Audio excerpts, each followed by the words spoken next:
Citizens, look at what... Some folks, like those at this Monday event sponsored by Americans for Prosperity, even doubt the global warming scare is fact. Organizer Annie Patnaud. There is clearly not a scientific consensus. But Al Gore, in his Oscar-winning documentary An Inconvenient Truth, asserts serious scientists all believe in man-caused global warming. His and other documentaries paint a dire picture of mass melting at the poles, flooding Earth's coasts. The ice sheets will melt, and many of the planet's coastal cities could be under 4 feet of water by the year 2100. Or if half of Greenland and half of West Antarctica broke up and melted, this is what would happen to the sea level in Florida. Gore says wild weather will go even more haywire. All kinds of unusual catastrophes, like a nature hike through the book of Revelations. Dan Cronin of the Environmental Defense Fund sees global warming causing horrible costs in a number of ways. Increased spread of diseases, increased rates of asthma. When you do have storms, they're going to be much stronger, much more violent. It's going to dramatically affect precipitation levels, which are key for farmers. But this Capitol Hill event, kickoff of the Hot Air Tour, gives global warming doubters a chance to say, wait a minute, is this scare real? And what will fighting it cost? And Americans deserve to know the truth, the real cost of all the hot air in this debate.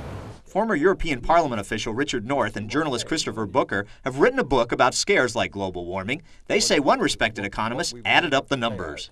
If all Al Gore's recommendations in that notorious movie were implemented, and he came out with a figure of $34 trillion. The Congressional Budget Office did the numbers on the main anti-global warming bill the Senate's considering.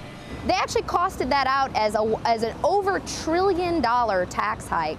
But Cronin has his own number that he says comes from MIT, which figures the cost to fight global warming will be just $20 a year for the average American family. $20 to avoid the flooding, to avoid the drought, to avoid all the problems we could face with global warming is, I think, something that most Americans are happily willing to pay. But Patnaud says the cost will be more than just financial. For instance, she says California officials recently proposed putting a radio control in home thermostats so that the state could ensure that individuals were not using too much energy. And North warns those trying to quell global warming could actually be fighting a good thing. Warming periods have always coincided with maximum prosperity. North and Booker say food grows better in warmer times. With the world for the first time in memory now consuming in a year all the food it can grow in a year. If we actually don't get global warming, the world is in very, very serious trouble. Cronin says that theory's full of holes. You're going to have long periods of drought where it doesn't rain at all, and crops don't get the water that they need to grow.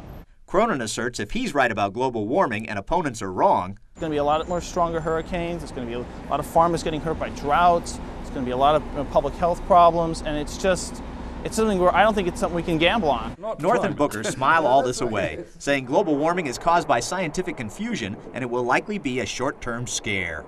Now, the joy of most of the scares we've written about is that they've gone right through the cycle to the point where people have seen that there was a confusion. Paul Strand, CBN News, Washington.